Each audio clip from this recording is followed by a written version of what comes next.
today we're making dumplings or wonton wrappers. These we're gonna make them using two ingredients easily found at home. It's very easy, just requires a little bit of care, and I think we should just get cooking. To make our dumpling dough, we're going to take 140 grams of maida or all-purpose flour in a bowl. To this, we're going to add 80 ml of hot water. This is boiling water that has been let to sit on the counter for about a minute or so.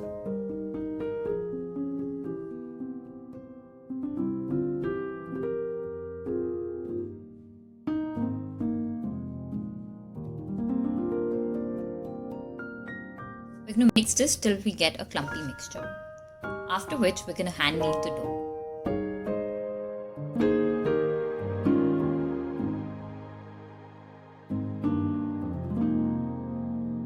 Now, at this stage, we're ready to move the dough onto our work surface. Before we do that, we want to lightly dust the surface with some flour. This will help avoid the dough from sticking to the counter. We then knead the dough using the palm of our hands. We put all the pressure through our palms and keep working the dough till we achieve a smooth consistency.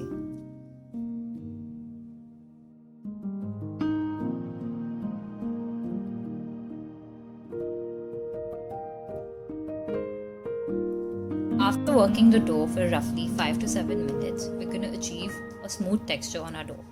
I hope you can see how our dough looks much smoother right now than it did a while back. We're then going to shape it into a bowl before we store it. Now to check the dough, I'm going to lightly press it and it's going to spring back almost immediately. So we know that our dough is tight. To store the dough, I am using a Ziploc bag today. You can also cover it with a damp muslin cloth and store it in a bowl. Now, we're going to let this rest for 15 to 20 minutes at least. If you have time, you can go up to an hour. Now that our dough has been rested, we're going to start to shape it. To shape it, we're going to make a hole in the center and we're going to start to roll about it as though you would shape a bagel. We're going to do this ever so lightly, putting the lightest pressure possible while expanding it equally. Spreading it equally on all sides. If you feel like the dough is sticking, you can just put some flour on your hands and continue working the dough. Now that we have a good donut, we're going to cut the dough into two parts. And then we're going to roll it into logs. Now, here, you don't want to make the mistake that I did by leaving the dough that I'm not working on uncovered. We do not want the dough to dry at all. So, when you're not working on the dough, try to keep it covered as much as possible. Now we're going to cut it into equal segments. These are roughly 10 grams in weight.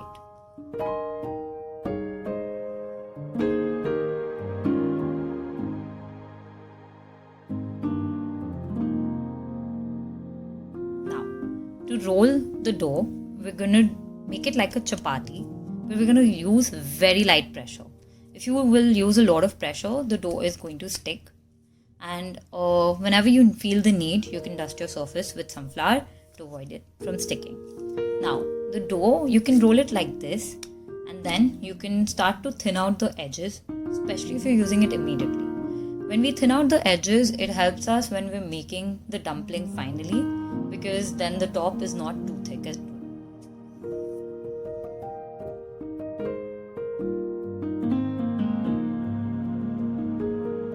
You can do that, or you can ask your mom to help you roll this. Now, another method that I like to use, which works out much faster actually, I roll out a lot of dough together and I roll it really thin so it's almost see-through. Then I use around a 4-inch cutter, cookie cutter, to cut out equal circles.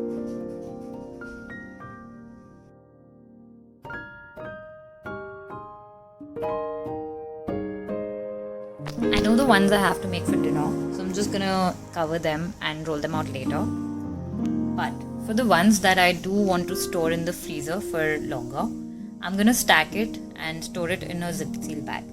Now, you don't want to go too easy on the flour right now. You want to flour these dust them with flour like really nicely, because they do tend to stick otherwise. And if that happens, you might as well not have made these in advance, because you are going to have to roll it out again.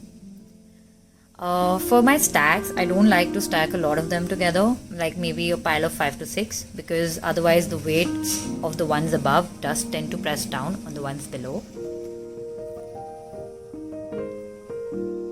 As for storage, we're going to store them in the freezer. They stay good for about a month to 6 months. And when we're going to use it, we're going to thaw it in the refrigerator for about an hour. You don't want to thaw it for too long.